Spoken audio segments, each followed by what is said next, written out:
Ես Արմենուհին, մեր գործընկերները, իմ երեխաները առաջի գծում ենք, մենք դանը նստած չենք։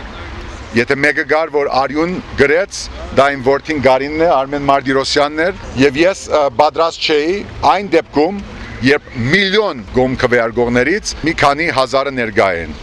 Ես գոհ եմ, որ ներկա են։ Ես գոհ եմ, որ ժողովուրդը միացավ։ Ես գոհ եմ, որ անգամ նրանք, ովքեր բոյկոտեցին ընտրությունները, կուսակցական լինեն, թե քաղաքացիական նախաձեռնություն, իրենք հետո միացան։ Սա ինձ համար դժվարին մի հանդիպում է, քանզի գիտեմ այստեղ շատ մեծ թվով համակիրներ ունեմ, ես բոլորիդ առաջ ունեմ պարտավորվածություն։ Հանդիպման ընթացքում բարձրաձայնեց Ժառանգություն կուսակցության առաջնորդ Ռաֆի Հովհաննիսյանը նշեց. ժողովրդին չի ուզում Ռաֆի Ժառանգություն նախախորհրդարան կամ մեկ այլ բան, ժողովուրդը ուզում է լավ ապրել իր երկրում։ Ազատամարտիկից մինչև տրանսպորտի համար բայկարող երդասարտը, ուսման վարձը, արդարություն բանվորի համար, արդարություն որդեգորույս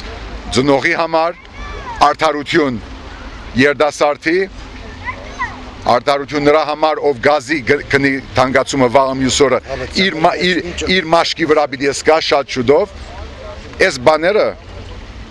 Փետրվար 18-ին ժողովուրդը ասես պետք է փոխենք։ Այս հանդիպումը Ժառանգություն կուսակցության առաջնորդ Ռաֆի Հովհաննիսյանը որակեց որպես հետընտրական եւ նոր պայքարի սկիզբ։ Եթե ուզում եք, կարող եք չպայքարել, Ժառանգությունն իր դրոշը վայր է դնում, բայց եթե պատրաստ եք պայքարի, ուրեմն պետք է գնալ առաջ, պետք է միավորել ջանքերը երկրին սպառնացող խնդիրներին դիմագրավելու նպատակով, ասում է Ռաֆի Հովհաննիսյանը։ Անհրաժեշտ է, որ հասկանանք, որ այդ պայքարը մի ակնթարթի կամ մի հոգու պայքար չէ, որ մեզ պետք չեն մարգարեներ, Քրիստոսներ եւ հերոսներ։ Մեզ պետք է այդ ժողովուրդը, որ կարողանա իր բանջը դնել եւ իր գադար ածել։ Նախագահական ընտրություններում վերջնական հաղթանակ չեղավ, բայց դա չի նշանակում, թե Ժառանգությունը պատրաստ չէ պայքարը շարունակելու։ Ընդհակառակը այն առավել է թեժացնելու եւ մոտ ապագայում ըստ առաջնորդի հաղթանակ է տոնվելու։ Հաղթելու է այս երկրի յուրաքանչյուր քաղաքացին, վստահ է Ռաֆի Հովհաննիսյանը։ Այնքանով, որքանով ես մի մարդ այդ ժողովրդի մեջ արեցի ժողովրդի հետ 90% հետ գործին, ես հբարդ եմ դրանով եւ չեմ զղջում եւ պատրաստ եմ մինչեւ վերջ գալ Գյումրի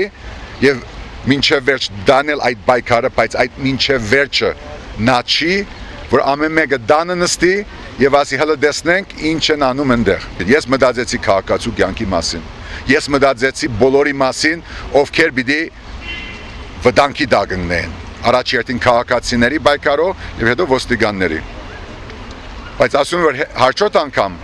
երբ ես նաև գնեմ առաջի գծում, կապ չունի տեխնազու, ընդրված նախագահ թե ինչ, կարգավիճակները գալիս գնում են, ես գնեմ առաջի գծում։ Արմենուհի Մինասյան, Արտուր Մարգարյան, Ազդարար։